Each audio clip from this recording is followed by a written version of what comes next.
किसके बारे में होगा, कोरोजन के बारे में। तो देखो अपने छोटी क्लासेस से स्टडी करते आ रहे हो कि अगर हम किसी रिएक्टिव मेटल को एटमॉस्फेयर में बाहर रख देते हैं तो उसकी सरफेस क्या हो जाती है भाई, खराब हो जाती है। इसी प्रोसेस का नाम क्या देते हैं हमें, कोरोजन। कहने का मतलब है the spoiling of metal surface in the presence of air and moisture बोल दो, वाटर बोल दो, ठीक है। किसी भी रिएक्टिव मेटल की जो ऊपर वाली सतह खराब होती है ना, सरफेस खराब हो जाती है, इसको क्या बोलते हैं हमें, कोरोजन।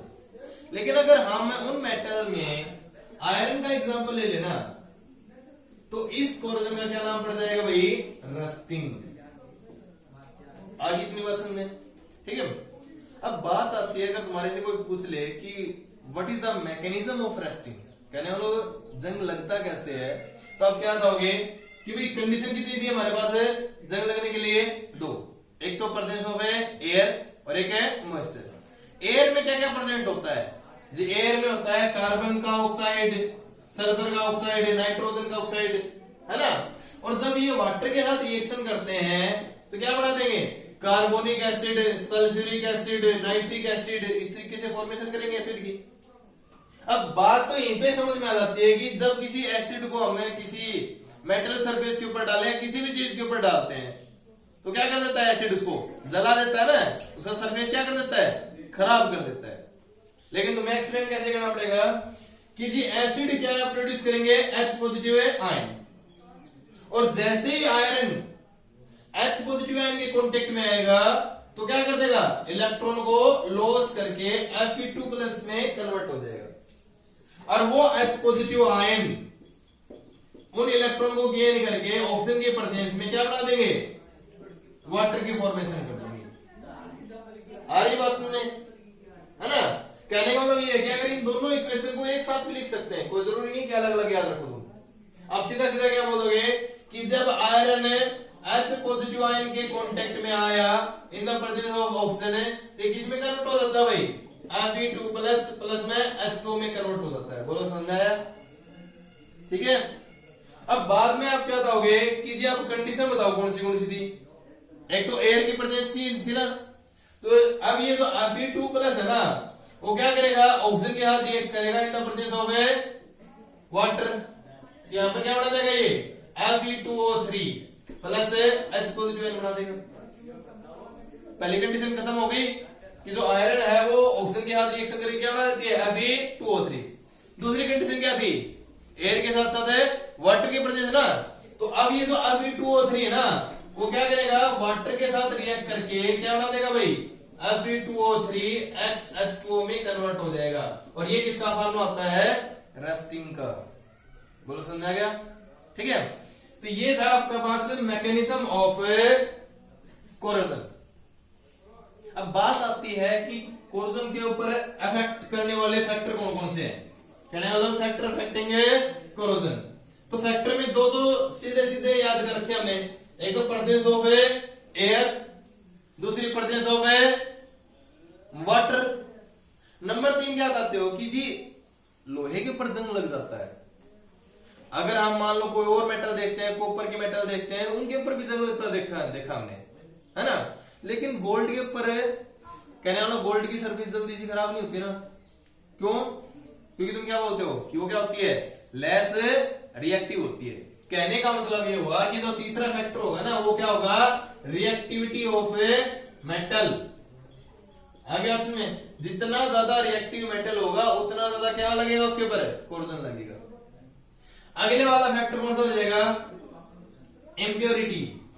इम्प्योरिटी में क्या देखोगे आप कि एक तो हम किसी भी चीज को साफ सुथरी रखते हैं बिल्कुल, ठीक है, और एक को अगर हम धूल कणों में मतलब इम्प्योरिटी की प्रेजेंस में छोड़ देते हैं तो पहले खराब कौन सी होगी, जो डस्ट पार्टिकल में है ना उसी के ऊपर लगेगी। कहने का मतलब क्या हो गया हमारे पास है कि जितनी ज्यादा प्रेजेंस ऑफ इम्प्योरिटी होगी ना उतना जल्दी क्या होगा, कोरोजन लग जाएगा। इससे अगले वाली क्या हो जाएगी, स्ट्रेचनेस या फिर स्ट्रेस, सीधे बोलो।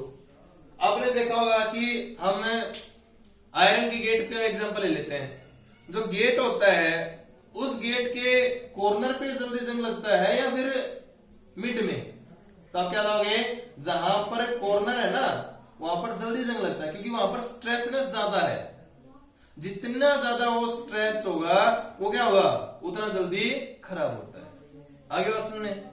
अब बात आती है कि हम कौन से प्रिकॉशन अपना सकते हैं कोलिजन से बचाने के लिए। तो सबसे पहला मेथड होता है बैरियर प्रोटेक्शन। सबसे पहला मेथड कौन सा होगा भाई, बैरियर प्रोटेक्शन।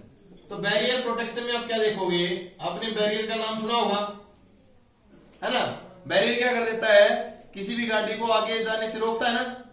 तो इसके अंदर भी हम क्या करेंगे, उस मेटल सरफेस को, वो चाहे आयरन का आर्टिकल हो या किसी और का है, उसको हम क्या कर देंगे, या तो पेंट कर देंगे या फिर ग्रीस कर देंगे या ऑयल लगा देंगे, ठीक है।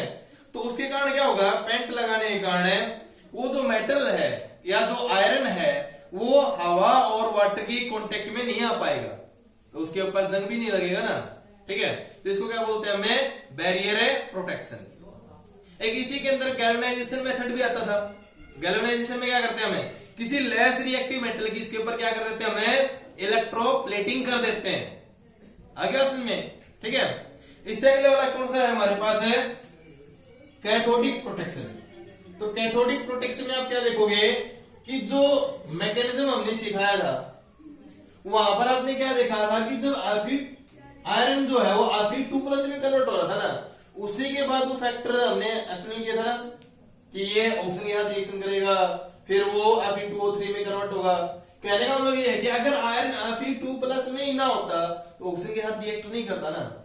तो हम क्या कर देते हैं, उस आयरन के आर्टिकल को बैटरी के नेगेटिव टर्मिनल के साथ अटैच कर देते हैं। अगर मान लो आयरन ने एसिड के प्रदेश में इलेक्ट्रॉन लॉस करके Fe2+ में कन्वर्ट हो भी गया, तो इस बैटरी के नेगेटिव टर्मिनल से वापिस से इसको इलेक्ट्रॉन मिलते रहे। कहने का मतलब ये Fe4 में रहे तो ये ऑक्सीजन के साथ रिएक्शन भी नहीं करेगा। आगे सुनने। तो बैटरी के नेगेटिव टर्मिनल के साथ अटैच करके भी हमें किसी भी आयरन की चीज को जंग लगने से बचा सकते हैं, ठीक है। एक होता है हमारे पास एंटी कोरोजन मिक्सर। भाई मान लो जो लेस रिएक्टिंग मिक्सर है जिसके ऊपर हवा का या पानी का कोई इफेक्ट नहीं पड़ता, उसकी परत चढ़ा देते हैं, ठीक है। तो इन मेथड के द्वारा हम क्या कर सकते हैं, किसी मेटल को जंग लगने से बचा सकते हैं। तो ये थी हमारी यूनिट। अगले वाले वीडियो में हम करते हैं भाई 4th यूनिट के बारे में।